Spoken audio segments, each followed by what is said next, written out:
하둘셋. 안녕하십니까. 사마에럴입니다. 2018 행시 입시 법행 대비 정재환 교수님과 헌법인문 제7판 2회독 772페이지 제4절에 사법권의 범위 한계 보겠습니다. 로마 7번의 사법권의 개념. 헌법 제101조 제1항은 사법권은 법관으로 구성된 법원에 속한다라고 규정하고 있다. 여기서 말하는 사법권이 무엇인지가 사법권의 범위가 어느 정도에 걸쳐 있고 그 한계는 어떠한가 하는 문제와 관련된다. 학설론은 주로 실질설과 형식설이 대립된다. 사마이럴 TV 질책 구독 추천 부탁드리고 유튜브 구독 재생명을 추천합니다.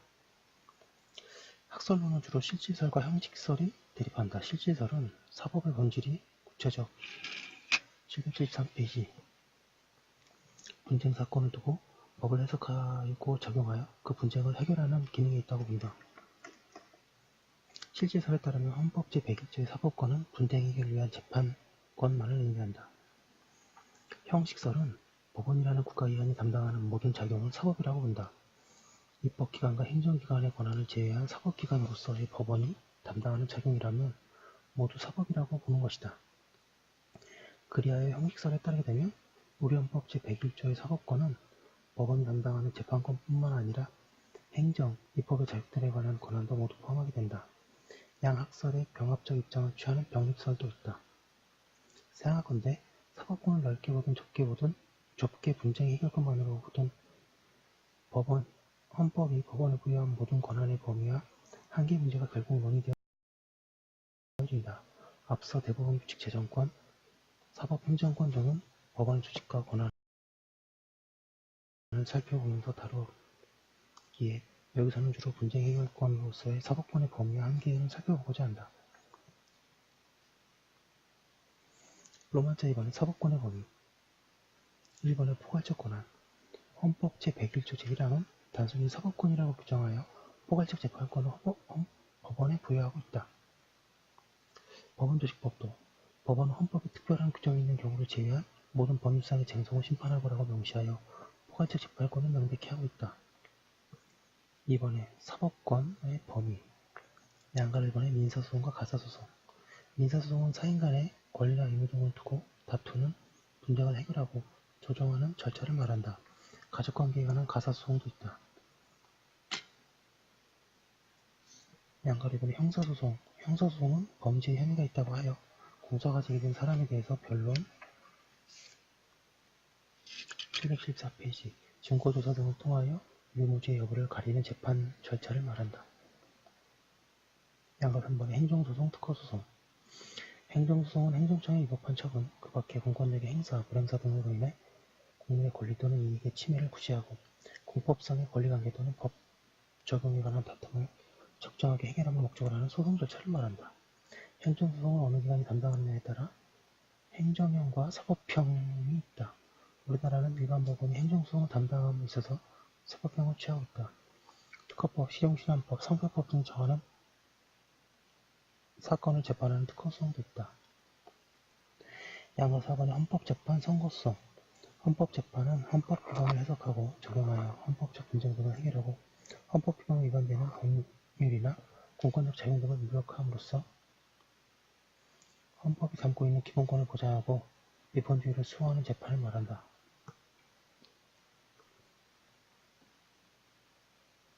주로 헌법재판소가 관할한다. 법원은 위헌법률 심판 재청권, 위헌명령 규칙 심사권을 가진다.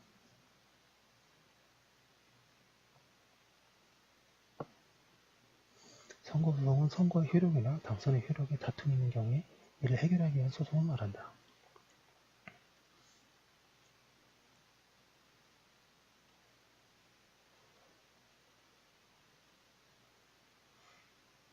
선고소송을 넓게 헌법재판에 포함시키기도 한다. 로마자 3번의 사법권의 한계, 1번의 실정법적인 한계, 법원 관할 제외사항, 양가 1번의 헌법재판소 관할사항, 헌법재판소의 관할사항인 위헌법률 심판, 탄핵심판, 위헌정당 해산심판, 권한쟁의 심판, 헌법소원 심판은 법원의 관할이 아니다. 법원은 위헌법률 심판을 제청할 수는 있다. 대법원은 권한쟁의 심판이 아닌 기관소송을 담당한다. 775페이지에 양가 1번에 국회의원의 자격심사, 징계, 제명. 국회가 소속 공무원에 대해 행한 자격심사, 징계, 제명의 처분에 대해서는 법원에 제소할 수 없다고 헌법 자체가 명시하고 있다. 양가로 3번에 비상계엄 하에 군사법원 재판의 단심. 비상계엄 하에 일정한 범죄에 대해서 사형을 선고한 경우를 제외하고는 단심도 할 수 없도록 규정하고 있으므로 이러한 경우에 대법원의 관할이 제한된다. 2번에 국제법적인 한계. 양가로 1번에 치외법권. 치외법권이란 외국인이 국적 국가인 외국의 법의 적용을 받고 그 외국인이 거주하고 있는 국가의 국내법의 적용을 받지 않는 국내법 적용 면제의 특권을 말한다. 외국의 국가원수, 가족, 수행원, 시민장을 제정한 외교사절 및 그 직원과 가족, 그 주류가 승인한 외국 군대의 군 등이 치외법권을 향유한다. 이 합중국 군대의 구성원과 군무원, 가족들에 대해서는 한미 행정협정 및 그 시행법령 등의 규정에 의해 한국의 형사재판권을 미치고 있는데 사실상 우리 재판권 행사에 한계가 있다. 장가로 2번에 조약. 조약이 사법심사의 대상이 되느냐 하는 문제에 대해서 긍정설과 부정설이 대립되나 우리나라에서는 긍정설이 우세하다.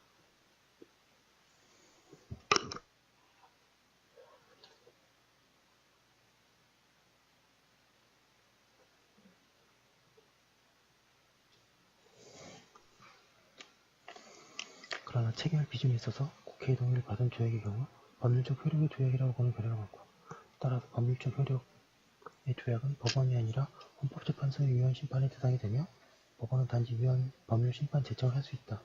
명령적 효력의 조약에 대해서는 법률상 법원이 사법심사를 할 수 있을 것이나 외교 문제를 통치행위라고 보아서 법원 심사를 회피할 가능성이 있다. 3번의 재판 본질적 한계. 재판이란 법적 분쟁이 발생했을 때 법을 해석하고 법을 적용하여 그 분쟁을 776페이지 해결하는 작용을 말하므로 사건성, 원고적 경우 내지 소해이익, 권리보호이익, 사건의 성수성 등의 요건을 갖추었을 때 법원이 본안 판단에 들어가게 되고 그 요건들을 갖추지 못한 경우에는 판단에 들어가지 않아 이들 요건들이 사법 본질적 한계를 이룬다고 한다.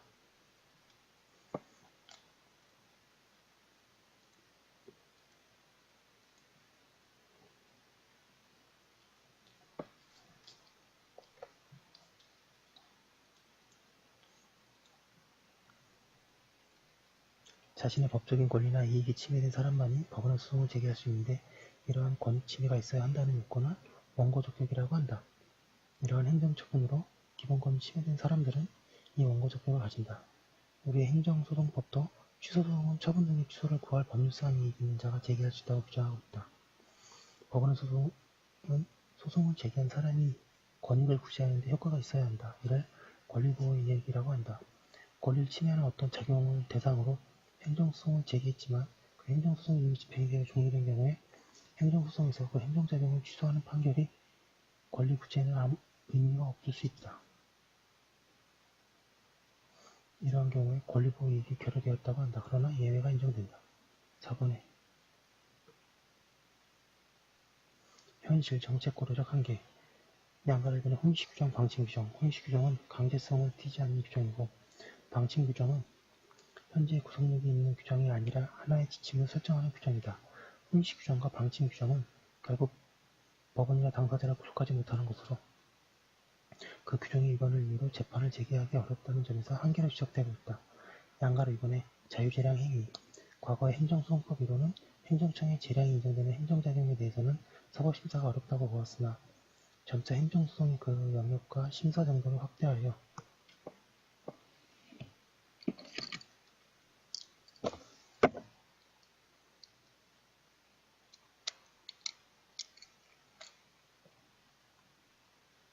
오늘날 행정청의 재량에도 한계가 있다고 보고 재량행위가 그런 한계를 벗어난 것인지 아닌지 또는 재량 남용이 아닌지가 법원이 심사한다. 우리 행정소송법도 행정청의 재량에 속하는 처분이라도 재량권의 한계를 넘거나 그 남용이 있는 때에는 법원은 이를 취소할 수 있다고 규정하여 행정소송의 대상이 됨을 인정하고 있다. 777페이지입니다. 양가 3번의 특수신분관계. 앞서 기본권 주체 문제에서 본 대로 과거의 특별권력관계 이론은 공무원 등 특별관계에 있는 사람은 기본권 주체가 될 수 없으며 소송도 제기할 수 없다고 보았다. 이러한 특별 권력관계로는 오늘날 받아들이기 곤란하고 특수신분에 있는 사람도 자신과 관련된 사건에 있어서 법원에 소송을 제기할 수 있다. 법원은 특수신분 관계자가 받은 징계 처분 등에 대해서 사법심사를 할 수 있으며 징계 처분의 다소 넓은 징계권자의 재량을 인정함에 따라 법원의 판단이 좁혀질 수는 있으나 이를 사법권이 관여할 수 없는 사법권의 한계라고 볼 수는 없다.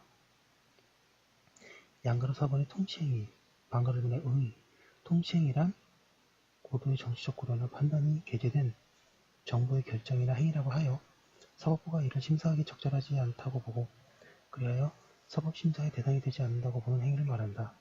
이를 인정할 것인가를 둘러싸고 논란이 있었다. 반가르 이번의 인정 여부 등.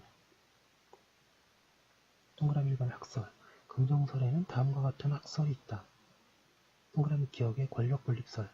권력분립의 원리에 따라 사법권에도 그 자체에 내재하고 있는 한계가 있다고 보고 고도의 정치적 문제는 사법부의 내재적 한계에 속하며 이에 대한 판단은 사법부가 아닌 정치적 의사결정을 하는 행정부나 입법부 등에 위임된 사항이라고 보는 설이다. 동그라미 2년의 자유재량의 행위설. 고도의 정치적 행위는 정부의 자유재량에 의해 형성되는 행위이고 자유재량 행위에 대해서는 사법적 통제가 가해질 수 없다고 보아 고도의 정치적 행위는 사법 통제의 대상이 아닌 통치행위가 된다고 보는 설이다. 동그라미 디귿. 사법적 자기계약설. 고도의 정치적 문제에 대해서는 그 결정을 행한 국가기관의 판단을 존중하는 것이 바람직하고 사법부가 정치적 성격의 문제에 대해 판단할 경우 사법부가 정치화될 우려가 있으므로 이를 막기 위해 스스로 판단을 회피, 자제해야 한다고 보는 설이다.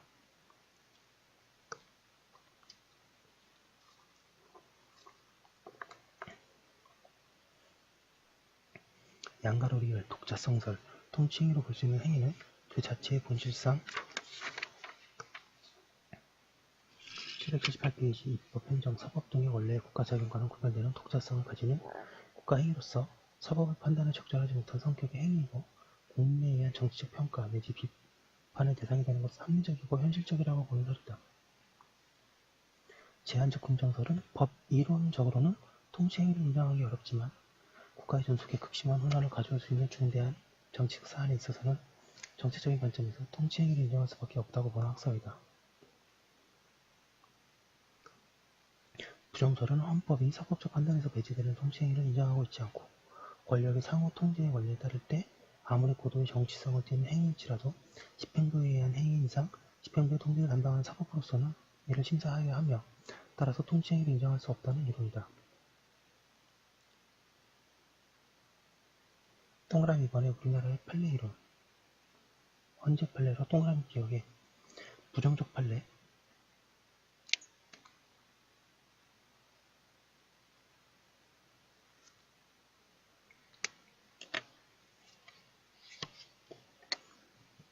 양가로 A. 기본권 관련 사안의 경우 우리 헌재는 긴급재정 경제명령이 국민의 기본권을 직접 침해할 경우에는 헌법소원의 대상이 됨을 인정하고 있다. 대통령의 금융 실명 거래 및 비밀 보장에 관한 긴급재정 경제명령 발포 행위는 이른바 통치행위 영역에 속하여 헌법소원의 대상이 되지 아니한다는 법무부 장관의 주장을 헌재는 받아들이지 않고 비록 고도의 정치적 결단에 의하여 행해지는 국가작용이라 할지라도 그것이 국민의 기본권 침해와 직접 관련되는 경우에는 당연히 헌법재판소의 심판 대상이 될 수 있는 것일 뿐만 아니라 긴급재정 경제명령은 법률의 효력을 갖는 것이므로 마땅히 헌법에 기석되어야 할 것이다라고 판시함으로써 긴급재정 경제명령이 헌법소원의 대상이 될 수 있음을 인정하고 있다. 연례적 군사훈련 결정. 헌재는 대통령이 한미연합 군사훈련의 일정인 2007년 전시중원 연습을 하기로 한 결정이 연례적으로 실시되어 왔고 특히 이 연습은 대표적인 한미연합 군사훈련으로서 새삼 국방에 관련되는 고도의 정치적 결단, 통치행위에 해당한다고 보기 어렵다고 하여 통치행위가 아니라고 본다.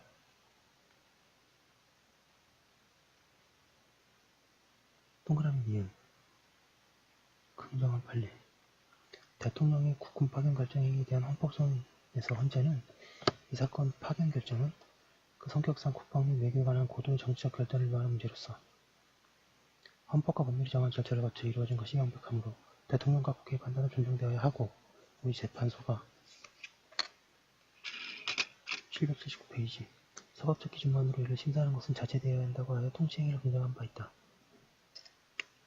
그 다음에 동그라미 티귿 다시 국민의 기본권 침해와 직접 관련되는 경우에는 헌재 심판 대상이 될 수 있다고 본 판례 부정적 판례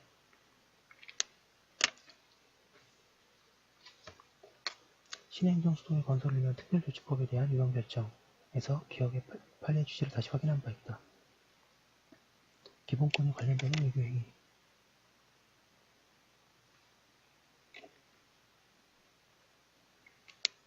한편 외교행위에 대해 통시행위 이론이 적용된다는 견해들이 있는데 우리 헌재는 일본군 위안부 결정, 원폭 피해자 결정에서 외교행위라는 영역도 사법심사의 대상에서 완전히 배제되는 것으로 볼 수 없다고 하고 특정 국민의 기본권이 관련되는 외교행위에 있어서 법령에 규정된 구체적 자기의무의 불이행이 헌법상 기본권 보호임에 대한 명백한 위반이라고 판시되는 경우에는 기본권 침해 행위로서 위헌이라고 선언되었다고 판시한 바 있다. 고 하고 있습니다.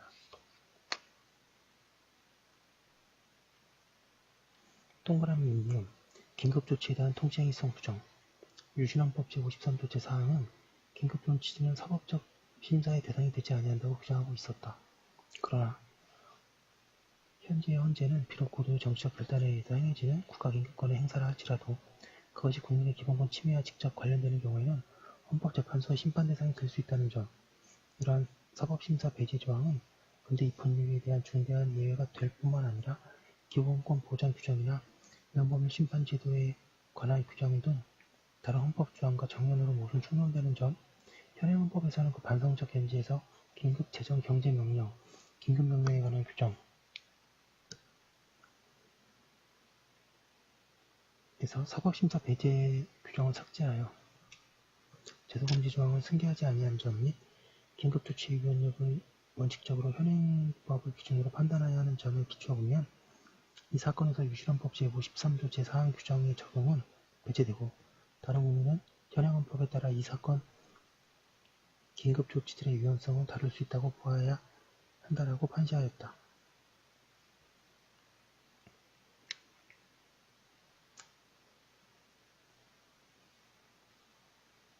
대법원 보겠습니다. 동그라미 기억 과거 법원이 계엄 선포의 요건 고비 여부나 선포의 당, 부당을 심사하는 것은 사법권의 내재적인 본질적인 한계를 넘어서는 것이 되어 적절한 바가 못 된다고 판시한 바 있었고 이후 동그라미 위원에서 780페이지 내란죄 사건에서 계엄 선포의 요건 고비 여부와 선포의 당, 부당을 판단할 권한이 사법부에는 없다고 할 것이나 비상계엄의 선포나 확대가 국헌문란의 목적을 달성하기 위하여 행해진 경우에는 법원은 그 자체가 범죄 행위에 해당하는지 여부에 관하여 심사할 수 있다라고 판시하였고 동그라미 디귿 남북정상회담 관련 사건에서 통치행위 개념을 인정한다고 하더라도 과도한 사법심사의 자제가 기본권을 보장하고 법치주의 이념을 구현하여야 할 법원의 책무를 태만히 하거나 포기하는 것이 되지 않도록 그 인정은 지극히 신중하게 하여야 하며 그 판단은 오로지 사법부에 의해서만 이루어져야 한다는 것이다라고 판시한 바 있다. 동그라미 니을 대법원은 위 디귿 판시를 재인용하면서 유신헌법 제53조에 근거한 긴급조치 제1호는 국민의 기본권에 대한 제한과 관련된 조치로서 형벌법규와 국가형벌권의 행사에 관한 규정을 포함함에 있으므로 기본권 보장의 최후 법원인 법원으로서는 마땅히 긴급조치 제1호에 규정된 형벌법규에 대하여 사법심사권을 행사해야 한다고 하면서 긴급조치 제1호가 헌법에 위배되어 무효라고 판시하였다. 동그라미 니은 서훈 취소의 통치행위성 부정 대법원은 서훈 취소는 서훈 수의 경우와 달리 이미 발생된 서훈 대상자 등의 권리에 영향을 미치는 행위로서 관련 당사자에게 미치는 불이익의 내용과 정도 등을 고려하며 사법심사의 필요성이 크다. 따라서 기본권의 보장 및 법치주의의 이념을 비추어 보면 비록 서훈 취소가 대통령의 가원으로서 행하는 행위라고 하더라도 법원은 사법심사를 자제해야 할 고도의 정치성을 띤 행위라고 볼 수는 없다라고 판시하였다. 동그라미 비읍 긴급조치 제9호가 사후적으로 법원에서 위헌 무효로 선언되었다 하더라도 유신헌법에 근거한 대통령의 긴급조치권 행사는 고도의 정치성을 띈 국가행위로서 대통령은 국가경비권의 행사에 관하여 원칙적으로 국민 전체에 대한 관계에서 정치적 책임을 질 뿐 국민 개개인의 권리에 대행하여 법적 의무를 지는 것은 아니므로 대통령의 이러한 권력 행사가 국민 개개인에 대한 관계에서 민사상 불법 행위를 구성한다고는 볼 수 없다라고 하는 대법원 판례도 있어 논란이 된 바 있다. 동그라미 3번. 국내 긍정서에 취하는 통치행위 범위. 국내의 통치행위 관념을 786페이지. 긍정하는 학설들이 차이가 있으나 통치행위 범위에 놓고 있는 것을 보면 국회의 의사, 국회의 자율사항, 대통령의 외교행위, 선전포고, 국민투표 회부 등이 있다. 그러나 헌재는 국회의 자율사항, 조약 등에 대해서도 심사한 바 있고 국민투표의 무효소송제도도 마련되어 있다. 국내 긍정서 중에는 기본권이 관련되는 한 제한되어야 한다는 견해들도 있다. 동그라미 4번의 검토.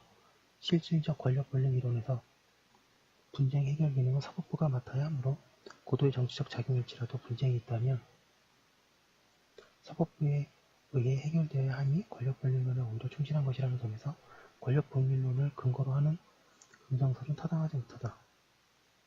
자유재량행위설은 오늘날 재량행위도 재량의 한계를 벗어난 것인지 등의 법원이 심사함으로 타당하지 못하다. 사법자재설은 정치적인 영향력을 고려한 것 자체가 사법부가 정치적 판단을 하는 것이어서 역시 법논리적이지 않다. 독자성설도 오늘날 국가행위나 국가권력 행사는 헌법적 근원과 정당성을 가져야 하는데 우리 헌법상 통치행위에 대해 규정을 두고 있지 않아 통치행위라는 독자적 영역이 헌법상 용인된다고 볼 수 없다. 결국 통치행위의 관념은 헌법의 법률로는 설명할 수 없고 정책적 형식적으로 나온 것으로 볼 수밖에 없다. 그러나 아무리 정책적이라고 하더라도 국가의 존재 목적은 국민의 기본권 보장이 있는 것이므로 특히 국민의 기본권이 관련되는 사안에서 통치행위 관념을 인정할 수 없고 헌법재판소와 법원은 적극적으로 심사를 해야 한다고 하고 있습니다. 예, 속도를 좀 냈는데요. 결론은 사법권의 범위와 한계에 이러이러한 것이 있다입니다. 시험에 잘 나오니 잘 정리해 둬야 되겠습니다. 여기까지 한번 올려두고 잠깐 쉬다 들어가겠습니다. 잠시만요.